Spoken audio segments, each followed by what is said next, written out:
Yo, it's your boy J Bess, and welcome back to the Straight to the Point podcast, season 2, episode 12. On today's episode, I will be giving my best 5 plays from week 9, followed by not the week 9 dogs, but the QB takeover. I'll explain that in a minute, and then I'm gonna do my current playoff picture. If the playoffs were to start today, I'm gonna show y'all who would make it and who would not. And then I'm gonna talk about some Steel City drama right now, some drama in Pittsburgh that I need to address as a diehard Steelers fan. And then I'm gonna talk about the Cowboys because they are the Cowboys. The Cowboys are what you see is what you get, and I'm gonna talk about that. And then I'm gonna end this episode with my Thursday night football preview tonight between the Panthers and the Bears. All right, but as always, I want to thank God for waking me up this morning, allowing me to talk about sports, which is something that I love to do. And without him, I would not be here right now. All right, look, we are at the midway point for the NFL season, y'all. Already, we are here. Went by so fast. This is the final stretch of games that teams need to win in order to get into the playoffs. All right, so I'm gonna talk about that more whenever I get to the current playoff picture. But for right now, we're gonna go ahead. We're gonna do my best 5 plays from week 9. All right, honorable mention for week 9 gotta be my main man Christian Watson from the Green Bay Packers, who had a big year last year, kind of slowed down this year because of the QB play from Jordan Love. But if Jordan Love give him a chance, he's gonna go up and grab it. You see, he goes up and grab his ball. Great catch. Great job putting your body on the line because actually after this play, he got shaken up a little bit and had to take out the game. But this is a great job putting your body on the line for your team. Get your team in good field position. They won this game because of plays like that. All right, number 5. I got to go with the Chiefs fumble recovery for a touchdown. You know what makes this so special is that it was against Tyreek Hill, a former Kansas City Chiefs player. And he was talking so much trash before the game started. Remember, he said the Chiefs will get this work. Remember, he said that prior to the game. But y'all end up losing. Not only that, and they scored a touchdown because of you. You fumbled, they picked up, and they scored. This is a kind of a great moment for the Chiefs, right? You talk all that trash, Tyreek, and we went ahead and got you back, and we went and we look. Actions speak louder than words, right? You talking all that trash, but on the field, what the Chiefs do, they made sure that they made a play on him. All right, so that he will remember not to talk before games. All right, so great job by the Chiefs defense on that fumble recovery, and it was a lateral on that play. Honestly, you could argue that it should have been forward progress. So Tyreek Hill had him held for a couple of seconds, but he hit the lateral and it took it to the crib. All right. Number 4, I got to go with Cole Kmet's touchdown grab. All right, no Justin Fields, no problem. Cole Kmet is one of them tight ends that just makes it easy for his quarterback. You throw it in his direction, he's going to go and grab it. Tyrann Mathieu was in great position on this play, great coverage, but just a better catch. All right, just better offense on this play. Nothing wrong with what the defense did or what Tyrann Mathieu did, but he just made a play. It had a great touchdown grab. Great job by Cole Kmet. Number 3 on the best 5 plays, I got to go with Stephon Diggs' extra effort. We done seen this a couple of times this year. All right, with Stephon Diggs, I got wrapped up for a second, but he kept moving his feet and kept on running. I remember playing football in Little League days. They can't keep moving your feet. Do not stop moving your feet. Well, this is a prime example of why you don't stop moving your feet. All right, Stephon Diggs took what should have been like a 3-4 yard gain and took it to be like 30 something. Right, this is what you do whenever you want that extra yardage. All right, this is what you do when you don't stop your feet. This is what happens. You keep running, defense stops, and you keep on getting yards. He's done this multiple times this year. So people, when you're going against the teams, when you're going against Stephon Diggs in the future, I need you to put in the game plan packet to wrap up and bring him down to the ground regardless, because he's done this several times this year. All right, number 2, Jay Hurts passed the touchdown to Devontae Smith. This is the most like if you looked up in the dictionary what is a perfect pass, this is a perfect pass. He put this ball where nobody but Devontae Smith could get it. It wasn't bad defense, right? He got beat by a little bit, but because of where Jalen Hurts put this ball, there was no chance of the DB making a play. And this was a crucial play in this game, a big play in this game that kind of won the game for Philly.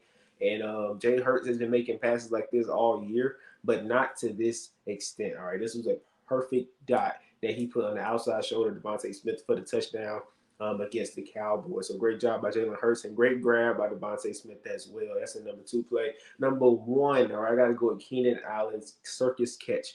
All right, he kind of spent, turned around, caught it with one hand. It was an overthrow. He was open, but Justin Herbert was about to throw it over his head. Keenan Allen, we all know, is a great receiver in this league. Has been a great receiver back for the past couple of years. I believe he is.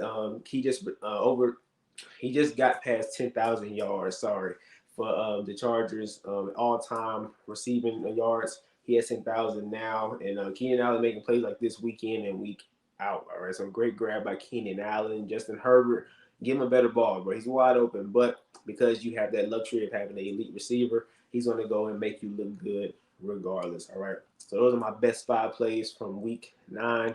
All right, and normally after that segment, I do the week 9 dogs. But forget everybody that played in week 9. Forget everybody except for 2 players. All right, CJ Stroud and Joshua Dobbs. All right, CJ Stroud and Josh Dobbs balled out this past weekend for their teams. Both of them got the W.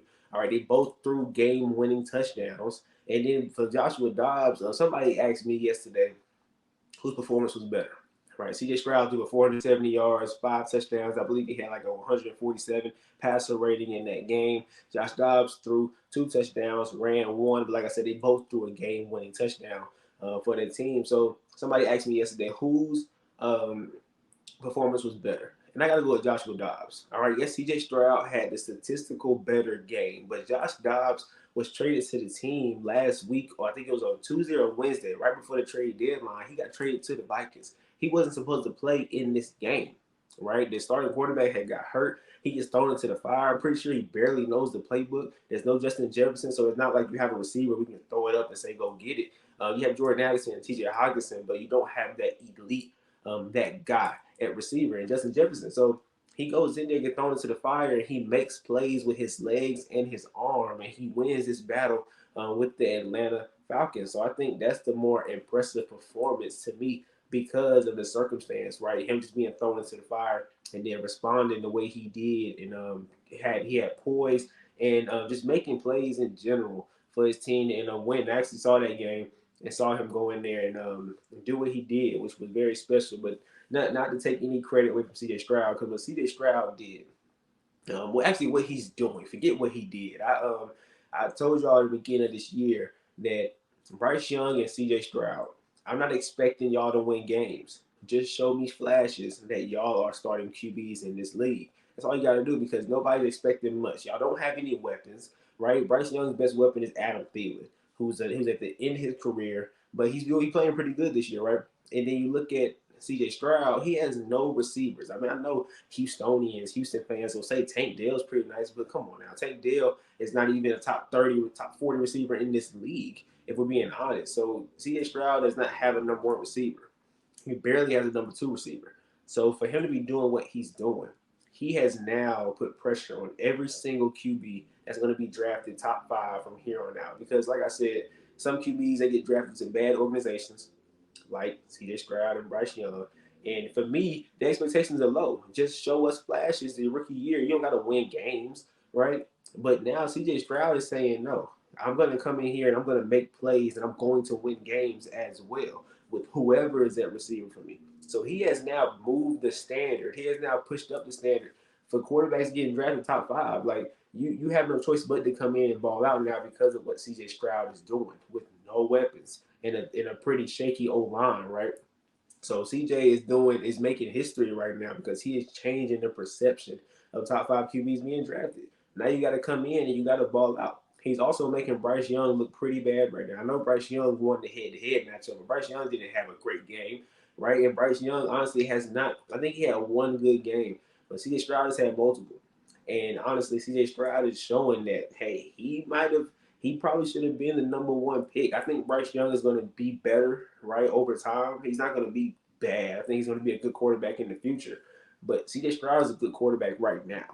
So CJ Stroud, after that game, I know Carolina was scratching their heads like, maybe we took the wrong QB because I think Carolina is more in a win now mode than the Texans. I mean, either one of them are, but I think the Panthers have a better all-around team. Of course, they don't have the weapons, but on defense, you got Brian Burns and Derrick Brown, and you have a pretty nice secondary. You have a good defense, and we saw it last year too. And then offensively, of course, you don't have weapons, but C.J. Stroud don't have weapons in Houston. So C.J. Stroud in Carolina, maybe they could have more wins than what they have right now if they got C.J. versus Bryce Young. So Bryce Young, I think, is going to be good in the future. But C.J. Stroud is showing that rookie QBs can come in and instantly make an impact. And back to Josh Dobbs. Josh Dobbs came into this season not even knowing if he was going to play a snap. Okay, he was back up with Cleveland, and then Cleveland ended up trading him to Arizona before the season started. He started with Arizona because Kyler Murray been hurt, and then trade deadline he just traded again to Minnesota because Kyler Murray is coming back now, and he gets thrown into the fire, and he makes plays, man. I think Joshua Dobbs deserves a starting job next year, at least a chance to be a starter. Because if you keep throwing me in a couple of weeks and then take me out or trade me, but I can't develop a rhythm, right? Joshua Dobbs in Arizona wasn't bad, right? But if you give him a full season to play, then he'll start to adjust more and start to get better. That's you just get better with playing, right? Versus watching, you got to be thrown into the fire to actually get better. And Joshua Dobbs, I think he needs a full season as a starter so we can see what he looks like from start to finish. I think Kirk Cousins will be back with the Vikings next year, so I don't think Joshua Dobbs will be the starter, or the Vikings might draft a quarterback. So I think Joshua Dobbs has deserved a starting spot in this league, and CJ Stroud is showing that, hey, no matter what team you get drafted to as a top 5 QB or top 5 pick that plays quarterback, you got to go in there and make plays and actually get wins as well. So CJ Stroud and Joshua Dobbs, man, a huge shout out to them too. Balling out this past weekend. They wiped out the whole week 9 dog segment, and they got their own called the QB Takeover. All right. Next, I want to do the current playoff picture. If the playoffs was to end today, these are the teams that would make it. And what I was saying earlier at the beginning of the episode, this is it's starting to get to crunch time. All right, the first couple of weeks, I stressed that we don't overreact to teams because teams are still trying to find their identity. Some teams start out slow, like the Cincinnati Bengals, right? I think they started out 1-3, something like that, and now they're in the playoff picture. You know what I'm saying? So you can't really overreact to teams early because they can always turn things around, or they're trying to find their rhythm, and they get better as the season goes. Okay, so this is the current playoff picture right now. If the playoffs were to start today, for the AFC, the number 1 seed will be the Kansas City Chiefs. Number 2, the Baltimore Ravens. Number 3, Jacksonville Jaguars. Number 4, Miami Dolphins. Number 5, the Pittsburgh Steelers. Number 6, the Cleveland Browns. And number 7, the Cincinnati Bengals. All right, so those matchups would be the Ravens and the Bengals, Jacksonville and the Browns, and then Miami and Pittsburgh in the first round. For the NFC, we're looking at the Eagles with the number 1 seed. The Lions were number 2. The 49ers, number 3. The New Orleans Saints, number 4. The Seattle Seahawks, number 5. The Cowboys, number 6. And the Vikings, number 7. Those first round matchups would be the 49ers and the Vikings, the Saints and the Cowboys. I'm sorry, the Saints. No, I'm sorry.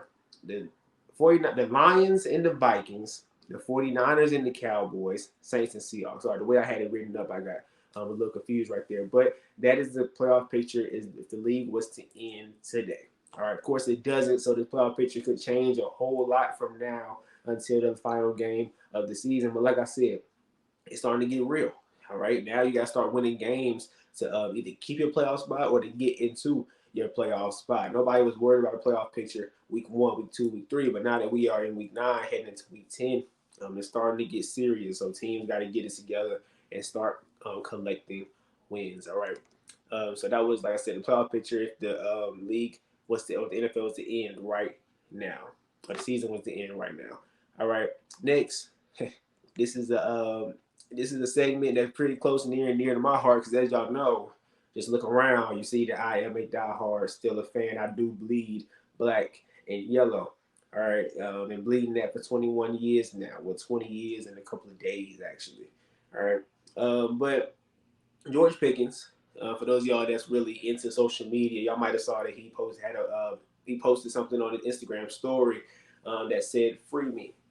Okay, free me. For those of y'all that can't put those words together, don't know what that means. That means basically get me out of here. That's what it means. That's the message that you sent whenever you said free me. All right. This year, George Pickens has 30 catches, 521 yards, and 3 touchdowns. Not terrible stats, right? But not great either. Okay. And it's because of the QB play right now in Pittsburgh with Kenny Pickett. I mean, that's really what it comes down to. And it has a little bit to do with Matt Canada as well, but the offensive coordinator. But it comes down to Kenny Pickett. Okay, last year George Pickens had 52 catches, 801 yards, and 4 touchdowns. So he's on track to have a way better year than he had last year. He already has 500 yards. Last year he ended with 800. right? He already has 3 touchdowns this year. He ended with 4 touchdowns last year. He already has 30 catches. He had 52 catches last year, so he's on track to blow up all of those numbers that he had last year and have way better numbers. And he's also had 3 100-yard games this year. So it's not like we're not throwing him the ball at all. He's just not getting the amount of opportunities that he believes that he should get. Now, as a fan, right, as a lifelong Steelers fan, bro, shut up and play football. As simple as that. I understand you're frustrated you're not getting the ball, but at the end of the day, we don't need you complaining. And you complain after we won. It's not like if we was losing and we wasn't throwing you the ball and we could say, man, we're losing games because we're not getting George Pickens the ball, then I understand your frustration. But we just won a game and you complaining about you not getting catches, or you're saying free me because you're not getting the opportunities you think you deserve to have. In the Tennessee game on Thursday Night Football, if y'all didn't watch it, we threw him the ball in the end. He's wide open in the end zone, and he didn't get 2 feet down the end zone. That was his fault. That was you, dummy. You didn't get your feet down. So for you to come out and say free me after the game, after you making mistakes in the game, makes no sense. And then I understand Kenny Pickett missed you on a couple of passes. He overthrew one of the passes. He was wide open. He overthrew it, no doubt. But the pass that he did get to you, you didn't get 2 feet down. And you're supposed to be this all-around great receiver, which you are. But I don't understand how you can make that big mistake in the game. Right? That could have been another touchdown on your stat list. That could have been some more yards on your stat list. But you missed it. Right? You didn't get the feet down. So, and I understand Deontay Johnson is back now. Deontay Johnson and Kenny Pickett obviously have a better relationship on the field in terms of connection-wise than George Pickens and Kenny Pickett. I can see that clearly because the ball is going to Deontay Johnson almost every single time. But George Pickens, I don't need this drama, bro. I don't need you acting like a drama queen right now. I need you to just shut up and play football. Go out there, and you can go and talk behind closed doors. Go talk to Matt Canada. Go talk to Kenny Pickett. Hey, man, I think I'm open. I'm open a lot. Start looking for me. Start finding me. But for you to come out on social media and do that, not only just disrespectful to the team, he disrespected Mike Tomlin, too. And Mike Tomlin came out and said he's not really worried about it. But at the end of the day, I don't like that, period. As a Steelers fan, I don't like when players come out crying. That's what you're doing. You're crying right now on social media. There's other ways to handle this, and what you did was not the right way to handle it, especially when your team is winning games. We're 5-3 right now. We just won on Thursday Night Football, and you still complaining. You still worry. You know what that means? You're more of a you're more self-centered. You're more worried about yourself. You're more worried about your stats than how the team is doing. Because Hines Ward, okay, Steelers receiver, all-time great Steelers receiver, came out and said, it's not about you. Because it's not. It's about the brand. It's about the team. It's about the team's success. I understand you want to be a part of the reason why we're winning games. I got it. And you have been. You had 3 100-yard games, and I believe in every single one of them games we won. All right, you've been eating. It's not like you're not getting nothing. You've been eating. It hasn't been consistent because Kenny Pickett is just not that guy right now. He's not playing good right now. And Matt Canada has some games where we call bad games, right? I understand you are a receiver that we can just throw the ball up to you and you can go get it and make a play. I understand how good you are. I'm not questioning that. But all I'm saying is we winning. All right, if you want to go be the only receiver on a sorry team and get all the targets but lose, be my guest and go ahead. But you're on a team that is winning games. All right, you're still eating. It's not like you're being dismissed from the offense or you're being ignored. You're still eating, just not like you want to. And I understand that, but like I said, the team comes first. The team's success comes first. If we lost that game on Thursday and you came and complained, I wouldn't be that mad. But we won the game, and you still complaining. That shows me that you just care about your stat book, how your stats look versus the team. All right. One last thing I'm gonna say before I move to the next segment. I coach basketball, right? And I hate when players, as soon as the game is over, they sprint over to the stat book to see what they did. It's not about that. Did you win? Did you lose? And for some reason, my players, they do it when they win and when they lose. When we lose, they still want to look at the stat book. When we win, they still want to look at the stat book. For what? Either you win or you lose. Forget them stats. All right, that's how Coach Pickens should see it, in my opinion. Either you win or you lose. We won, so don't complain. When we lose, maybe you can say something. But the fact that we won and you still complaining just rubs me the wrong way. All right, so George Pickens, please stay on social media. Just go talk to Kenny Pickett. Go talk to the coaches. Just go pull them to the side and say, "Hey, get me the ball. I'm open. Let me help y'all. Let me help this team win." That's all you got to do. Don't go on social media. Now you done blew up everything. Now teams looking at the Steelers wrong. People are looking at the Steelers a certain way. People are looking at Mike Tomlin a certain way. And people are looking at you a certain way now. Just stay on social media and handle it like a grown man. Talk to your coaches. All right. My next segment I want to do is my favorite. Actually, the segment I've been waiting to do this whole entire time is the Cowboys are the Cowboys. So remember a couple years back when Juju Smith-Schuster was on the Steelers, he came out and said before we played the Browns, he came out and said the Browns are the Browns, right? Which was he was basically saying that the Browns are the same team it was a couple years back. This was when the Browns started getting a little competitive, when they started being good. He was basically saying, look, the Browns are the Browns. We're not worried about them. Well, that's what I'm saying right now. I'm talking about the Cowboys. The Cowboys are the Cowboys. All right. The Cowboys lost to the Eagles 23-28. My Super Bowl pick, the Philadelphia Eagles. If you blindfolded me and told me that Dak Prescott threw for 374 yards and threw 3 touchdowns, I would tell you that the Cowboys smoked the Eagles. They had to. Because 9 times out of 10, whenever the Cowboys lose a game, it's because Dak Prescott did not play well. That's normally what it is. It's because Dak Prescott did not rise to that elite level that we haven't seen him get there, but it's because he has not played elite. That's why they normally lose games to good teams like the Eagles, like the 49ers, right? But Dak Prescott was 29 for 44, 374 yards, 3 touchdowns. I would have thought they won this game. All right, but before I keep talking about that, Jalen Hurts had 17 completions out of 23 attempts. He had 207 yards and 2 touchdowns. CeeDee Lamb had 11 catches, 191 yards. A.J. Brown had 7 catches, 66 yards, and a touchdown. So Dak Prescott played amazing, right? So the Cowboys, Cowboy fans, y'all are in the pickle right now. All right, y'all are in a bad situation because normally, like I said, when Dak plays elite teams, he doesn't rise to that level. He doesn't play good football. Normally, he's the reason why y'all lose to good teams. Well, he played. This is the best you're going to see Dak Prescott play all year, Mike. This was his best game that I've seen in a long time from Dak Prescott. Right? So y'all should be encouraged that he actually played this well against an elite team in the division and in the conference. But y'all also lost the game. So what this proved to me, and me saying that y'all are not that good, it proves my point. If Dak has a bad game, y'all gonna lose. If Dak plays elite, y'all still gonna lose. Like the Cowboys are just the Cowboys at this point. Like there should be no expectations in Dallas because they just showed that they are the same clown team that they've been over the past couple of years. If you can't win games when Dak Prescott plays elite, and you also can't win games when he plays bad, you just can't win with Dak Prescott in general. You just can't. And I've been trying to say that for the past, ever since I had this podcast, I've been trying to say Dak Prescott got to go if y'all want to win anything because his best is not good enough, and it just wasn't in this game. And then the Eagles, you know what happened in this game? The Eagles actually tried to give y'all this game. They did. They actually tried to give y'all this game. If you had seen the movie, if you ever heard of the movie Barbershop, all right, with Ice Cube, Cedric the Entertainer, right? There's a scene in the movie with Ice Cube. So in the movie, Ice Cube is trying to sell the shop, right, to Mr. Wallace, okay? And eventually Ice Cube sees, you know what, I love the shop. It develops relationships, it did all this, right? And then he doesn't want the money. So he tries to give him the money back.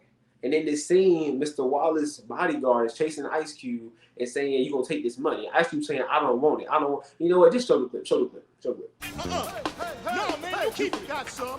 You keep some. Hey. No. Take this money. I don't want it. Take it. I don't want it. This money. That was the Eagles and the Cowboys. Okay, the Eagles were saying, "You're going to take this W. Are you going to take it? We'll give you the game. Take it." And the Cowboys were saying, "I don't want it." They did not want it. And this is what happened in that last sequence of the game. So Philly was up 28-23. The Eagles actually tried to run the clock out, right? But the Cowboys got to stop. The Eagles fumbled. Cowboys couldn't recover it. The Eagles punted. All right, the Cowboys got the ball on the 14-yard line going out. Okay, 14-yard line going out, 46 seconds left. What happened between 46 seconds and 27 seconds? The Eagles got a pass interference call. and a roughing the passer call. Those two plays moved them down the field. I believe it's like the 50-yard line. And then I believe Dak Prescott throwing a 14-yard pass to CeeDee Lamb, which got more yards. Now they're on the 11-yard line. The 11-yard line. And so, actually, no, the two penalties got them to the 25-yard line. Then Dak Prescott threw that 14-yard pass to CeeDee Lamb and ended up getting to the 11-yard. They're on the 11-yard line with 27 seconds left. I'm sitting back like, man, Dallas about to win this game because Philly literally gave them the game. All right. And then the Cowboys, here they go doing cowboy things. Offside. I'm sorry, it's offsides by the Eagles. I'm sorry. Now on the 6-yard line. The 6-yard line with 27 seconds left. All right, I forgot to throw that in there. On the 6-yard line, they get a false start. All right, so now they move back to the 11. There was only 11-yard line. The Eagles with offsides. Then they went to the 6-yard line, got a false start, went back to the 11-yard line. Now they get sacked. Okay, and instead of spiking the ball, they ended up getting lined up. Dak Prescott fakes the spike, drops back to throw it, has to throw it out of bounds because nothing is open. Now you done chewed all that clock up. Now it's only 5 seconds left. We went from 27 seconds to 5 seconds. Okay, you wasted, what is that? You wasted 22 seconds after taking a sack and then trying to fake the spike and throwing it away. You wasted 22 seconds. Those are crucial seconds when you could have scored. And you did it because y'all did what the Cowboys normally do. That's just mess up everything. All right? And now we're on the 22-yard line. Like I said, you fake the spike, you threw it away, 5 seconds left on the clock. You had to delay a game. So you move back even more. And then you try to score, throw the ball to CeeDee Lamb because she was short and didn't win. This is just what the Cowboys do.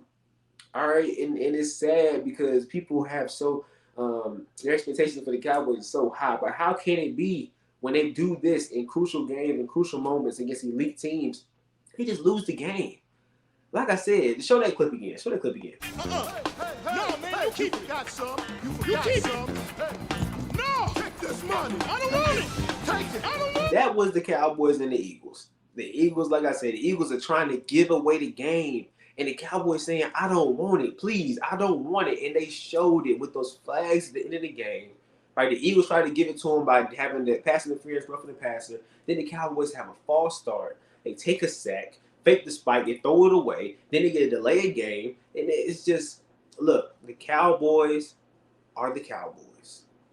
No matter how you want to put it, they're not going nowhere this year.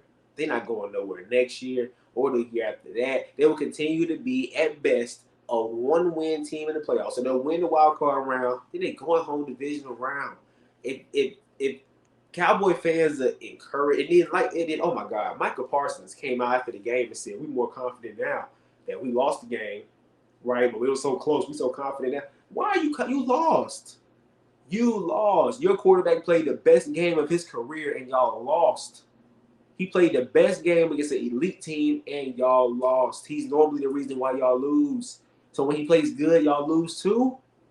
Cowboys, y'all are smoked. It's over with. The season is done. Y'all can go ahead and win these next couple of games, the Giants and the Commanders and whoever else y'all want to beat. When it comes playoff time, y'all going to win one round, right? I'm being nice. Y'all going to win one round, and then it's over with.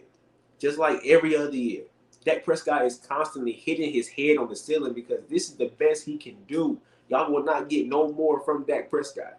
He's just not that guy. If y'all want to go to the Super Bowl, if y'all want to go to the conference championship game, get rid of Dak. It's that simple.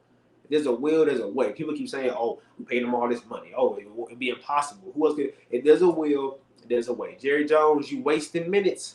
You're wasting minutes of your life because we all know you got more days behind you than you do ahead of you. It's just an unfortunate fact. Jerry Jones, quit wasting your time. Get rid of Dak if you want to win a Super Bowl anytime soon, or even just go to a Super Bowl anytime soon. All right. That's my little rant on the Cowboys, man. I'm tired of people talking about them like they're a really good team, but at the end of the day, they're not. They're just the Cowboys. That's who they are. All right. Next, or lastly, on this episode, I'm going to do my Thursday Night Football preview. I know some of y'all looking at me like, Jalen, we don't care about this game. Well, I actually do. Surprisingly. All right. We got the Panthers at the Bears. All right. I'm going to pick you know what? I'm going to go out on a limb here. I'm going to pick Bryce Young and the Panthers. Okay, I'm picking them because I think Bryce Young saw what C.J. Stroud did last week. I think he saw it. I think he's tired of seeing it in the news. I think he's tired of going on Instagram and the first thing he sees CJ Stroud smiling. I think he's tired of it. And I think he wants to go out there tonight and he wants to prove that, hey, I was the number one pick. That was the number two pick. I'm the number one pick. I think Bryce Young will have a pretty good game tonight because I was more high on Bryce Young coming out the draft than I was CJ Stroud. I think the Panthers made the right decision.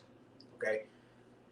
We didn't know CJ Stroud was going to be this great coming out of the draft. We didn't know that. We knew Bryce Young would be eventually. We knew CJ Stroud would be eventually. We didn't know CJ Stroud would freaking be elite in the first 9 weeks of the season. We didn't know that. But I think Bryce Young has to make a statement tonight. He has to. CJ Stroud will put you on the spot and said, hey, I did this. What can you do? You have a good matchup tonight. You're going against the Bears. All right? Take advantage of a bad defense and play good. Last week, you threw 2 pick sixes. You threw 2 of them. 2 to the same guy. You know what color jersey it was? I think that's wearing white. Y'all wearing blue. Get it together, Bryce.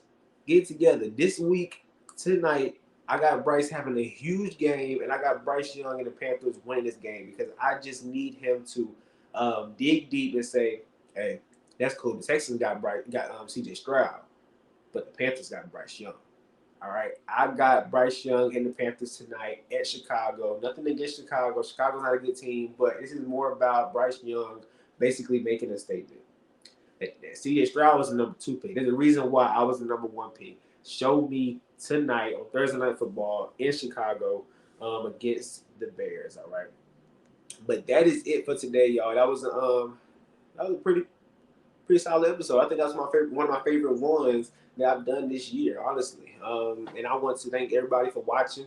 Please make sure that y'all continue to share this podcast with friends and family. Get them to like, subscribe, and also get them to share. Right, we're trying to build this thing, make this thing big. My Instagram is in the comment section below. Okay, in the comment section below, y'all get to my Instagram because I post videos on there as well as I do on here on YouTube. All right, but I appreciate y'all for the love and support. All right, I'm gonna keep grinding, keep doing this thing, keep trying to make my family proud, friends proud. All right, give y'all a show that y'all can really enjoy. All right, but much love. Y'all stay safe. Enjoy tonight's football game. I'm gonna be back on Friday to do my picks and everything, and I might have Logan back with me. I might. Okay, I might. I'm not gonna make no promises, but Logan might be back. All right, but like I said, much love. Y'all stay blessed. I'm out.